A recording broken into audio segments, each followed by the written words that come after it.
शिव महिमा स्नान करने को विवश। शिव यानी महाकाल, भोलेनाथ, शंभु, नीलकंठ और न जाने ऐसे कितने नामों से पुकारे जाने वाले शिव की महिमा के बहुत से किस्से धार्मिक किताबों में मिलते हैं। शिव आदि है और अंत भी, अर्थात शिव सृष्टि के कण कण में विद्यमान है। शिव महिमा से कोई अछूता नहीं है और इसी चमत्कार को चित्रित करने के लिए यह कहानी लिखी गई है, जो आपको धार्मिक ज्ञान के सागर में स्नान करने को विवश कर देगी। एक शहर था जहां बहुत बड़ा मंदिर था। मंदिर में भक्तों का तांता हमेशा लगा रहता था। मंदिर के आने जाने वाले रास्ते में धार्मिक सामग्री बिक्री हेतु छोटी छोटी दुकानें लगी हुई थी और उन्हीं दुकानों में एक दुकान ओमकार की थी। वह शिव का अटूट भक्त था। वह कई घंटों शिव की पूजा में लगा रहता था। दुकान में वह और उसका छोटा बेटा बैठा करते थे। उसका बेटा कार्तिक, जो कि केवल 8 वर्ष का था। हालांकि कार्तिक दुकान के काम के साथ साथ अपनी पढ़ाई में भी बराबर ध्यान देता था, जिस वजह से वह अपनी सभी कक्षाओं में अच्छे अंकों से उत्तीर्ण होता आया था। ओमकार अपने बेटे से बहुत प्यार करता था। ओमकार की पत्नी कार्तिक को जन्म देते ही दुनिया छोड़ चुकी थी। बचपन से कार्तिक को ओमकार ने माँ और बाप दोनों का प्यार दिया था। कार्तिक अपने पिता का आज्ञाकारी बेटा था।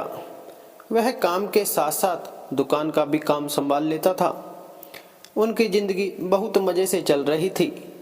लेकिन एक दिन नगर निगम का ऐलान होता है कि मंदिर परिसर से सभी दुकानें हटाई जाएंगी। इसका सीधा मतलब था, जिसकी स्वयं की जमीन होगी वही यहाँ धंधा कर सकता था। ओमकार अपने घर में पूजा कर रहा था। जैसे ही उसे यह बात पता चलती है, उसके पैरों तले जमीन खिसक जाती है, क्योंकि मंदिर परिसर की वह दुकान उसकी रोजी रोटी थी और उस दुकान के अलावा उसके पास आमदनी का कोई और जरिया नहीं था। वह तुरंत भगवान शिव के सामने बेसुध होकर लेट जाता है। ओमकार की आंखों में आंसू आ जाते हैं और वह शिव भगवान से कहता है, क्यों दे रहे हो मुझे इतनी तकलीफ प्रभु? क्या मैंने कोई पाप किए थे? कुछ देर बाद ओमकार शिव भगवान के सामने हाथ जोड़कर खड़ा होता है और अपनी दुकान की तरफ भागता है। सभी दुकानदारों को दुकान से सामान खाली करने के लिए एक दिन का समय दिया जाता है, जिसके लिए लाउड स्पीकर से लगातार सारे मंदिर परिसर में सरकारी ऐलान होता रहता है। सरकार के इस फैसले का सभी विरोध कर रहे होते हैं, लेकिन मंदिर में भक्तों की संख्या बढ़ने की वजह से रोड का चौड़ीकरण करना अनिवार्य था। हालांकि प्रशासन ने मंदिर से थोड़ा दूर एक सरकारी जमीन में दुकानें बनाने की इजाजत दे दी थी, लेकिन उन जमीनों को लीज पर दिया जाना था और लीज की रकम लगभग जमीन की कीमत के बराबर ही पहुंच रही थी, जो कि ओमकार की पहुंच से बाहर थी।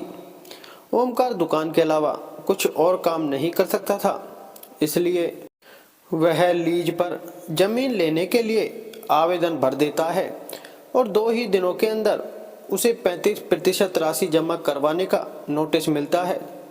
उसने कई सालों से दुकान से पैसे कमाकर जोड़े थे, इसलिए उसके पास लगभग आधी राशि तो उपलब्ध थी।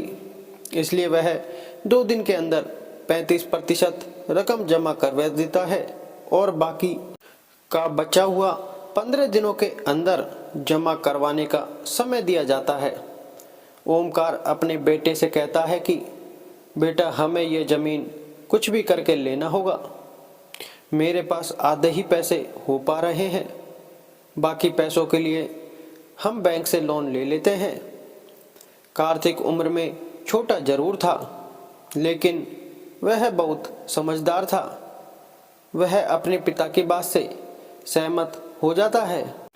ओमकार अपने बेटे को लेकर बैंक पहुंच जाता है और प्रबंधक के पास जाकर लोन के लिए आवेदन देता है।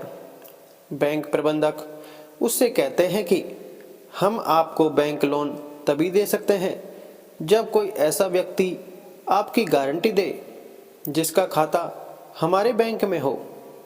ओमकार इस बैंक से संबंधित किसी व्यक्ति को नहीं जानता था। वह यहाँ पहली बार आया था। ओमकार हताश हो जाता है और वह बैंक के बाहर सर पे हाथ रखकर बैठ जाता है। तभी उसके पास एक व्यक्ति तिलक लगाए पहुंचता है। वह कार्तिक को एक चॉकलेट देता है और ओमकार से पूछता है, क्या बात है, आप परेशान लग रहे हैं। ओमकार अपनी समस्या उसके सामने रख देता है। तभी वह व्यक्ति कहता है, बस इतनी सी बात है, चलिए मैं आपकी गारंटी देता हूँ, मेरा भी खाता इसी बैंक में है। यह बात सुनते ही ओमकार के चेहरे पे चमक आ जाती है। वह जल्दी से अपने कागज लेकर बैंक के अंदर दोबारा चल देता है। ओमकार अंदर पहुंचकर बैंक प्रबंधक के सामने गारंटी के तौर पर इसी व्यक्ति को प्रस्तुत कर देता है और सारी प्रक्रिया होते ही ओमकार को बैंक से लोन मिल जाता है। लोन मिलते ही वह भोले बाबा को प्रणाम करता है और जमीन का पंजीकरण करवाने के लिए राशि नगर निगम में जमा कराने पहुंच जाता है। राशि जमा होते ही ओमकार को जमीन दे दी जाती है। 2 दिनों के अंदर ओमकार लकड़ी की दुकान बनवा लेता है। ओमकार दुकान के अंदर सबसे पहले शिव की मूर्ति स्थापित करता है और उसके बाद अपने धंधे की शुरुआत कर देता है। उसे लोन चुकाने का टेंशन खाए जा रहा था। ओमकार की दुकान सबसे आखिरी में थी, इसलिए उसकी दुकान में कम ग्राहक पहुंचा करते थे। वह इतना भी पैसा नहीं कमा पा रहा था कि उसके प्रतिदिन के खर्चे पूरे हो सकें। ओमकार परेशान रहने लगा। एक दिन उसकी दुकान में वही व्यक्ति फिर से आते हैं जिन्होंने बैंक में उसे लोन की गारंटी दी थी। उन्हें देखते ही ओमकार अपनी दुकान में बैठने को कहता है और जल्दी से उनके लिए चाय नाश्ते का इंतजाम करता है। और जैसे ही वह व्यक्ति ओमकार से उसकी दुकान के हालचाल पूछते हैं तो वह अपना दुखड़ा रोने लगता है। वह व्यक्ति शिव की मूर्ति को नीचे रखे देख ओमकार से कहते हैं, तुमने शिव भगवान को ऐसे क्यों स्थापित किया है? उनके लिए छोटा सा मंदिर बना लो, तुम्हारा कल्याण हो जाएगा। और इतना कहकर वह वहां से चले जाते हैं। ओमकार उस व्यक्ति के जाते ही अपने काम में लग जाता है। 1-2 महीने के अंदर ओमकार की हालत बदतर होने लगती है। वह कर्ज में डूबता जा रहा था, लेकिन इसके बावजूद वह शिव की पूजा में उतना ही समय देता था जितना हमेशा से देता आया था। एक दिन वह थोड़ा जल्दी दुकान पहुंच जाता है और दुकान की साफ सफाई करने लगता है। ओमकार को अचानक उस व्यक्ति की बात याद आती है कि शिव के लिए छोटा सा मंदिर बना लो। तभी ओमकार कुछ मजदूरों को बुलाकर दुकान के कोने में छोटा सा मंदिर बनवाने के लिए गड्ढा खुदवाने लगता है।